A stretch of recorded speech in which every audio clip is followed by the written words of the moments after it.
Joe Danger garnered kind of a cult following in 2010 for its fun Trials meets Excitebike meets Little Big Planet style gameplay, but it never really caught on. I think that's because it had a severe lack of multiplayer modes and level sharing was way overly complicated. But 2 years later, Hello Games has gone back to the drawing board and they have returned with Joe Danger 2, which is a much more over-the-top and friend-focused sequel.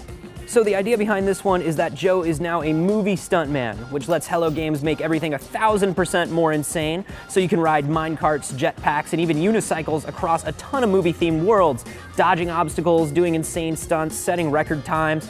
There's a lot more of a Trials feel to runs this time, since you need pretty split-second timing and precise responses, but it also feels crazily like Super Meat Boy in a way. Like, oh god, spikes, I didn't make it, whoops, I'm instantly back, let's go again, oh god, I made it though. It's almost too unforgiving at times, and with all the eye candy whizzing by on the screen, things can get a little visually confusing. Luckily, the instant respawn keeps things more funny than frustrating, and you can instantly restart from the last checkpoint by hitting select, which means you can really obsess over getting perfect runs. Jump! Jump! Every vehicle has its own feel to it, and though some of them are a little insane, they all feel pretty balanced. The different vehicles and world themes give the game a lot more depth and variation than the first. Now, some fans of the original might feel like the unicycle or the jetpack changed the gameplay so much that it loses some focus, but come on, all that desert-themed motorcycle stuff in the original could get a little flat, right? At the end of the level, you get stars for completing objectives. Speed and score are important, but there are also bonus objectives like disarming missiles and punching monkeys, because f*** you, Hello Games will put whatever they want into this thing.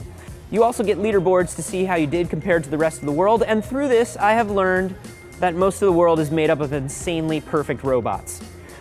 When you're done with story missions, there's also a deleted scenes mode that gives you much more intense levels based around certain skills and vehicles. They are nuts. End transmission. The level editor is extremely simple and fun. It's just a matter of jumping into your toy box and grabbing anything you come up against in the game, and then just throwing it all down. You can switch between playing and editing a level at any time. Test it, tweak it, perfect it, and play it all in one go. It's cool to build levels like that, but it's also cool just to be like, hey, I wonder what'll happen if I just pile up all the spikes and buses and go. Level sharing was a big pain point of the first Joe Danger. You could only share with friends, and you kinda had to send levels directly to them or something. It was all weird and hard and basically ended with nobody ever sharing anything.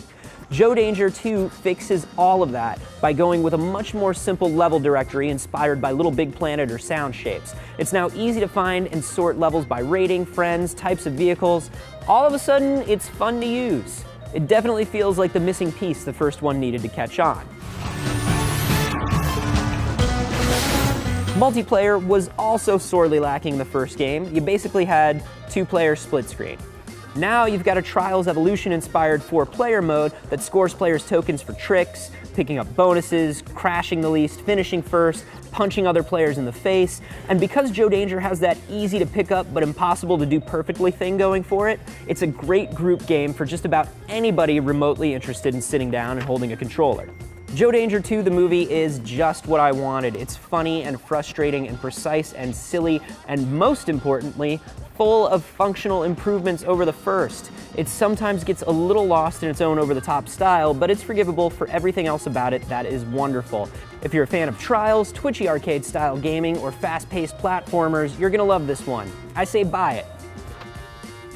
If you guys have any questions about the game, let me know down below and I'll answer all the ones I can get to. And be sure to subscribe here to Rev3 Games for all kinds of wonderful gaming videos every day.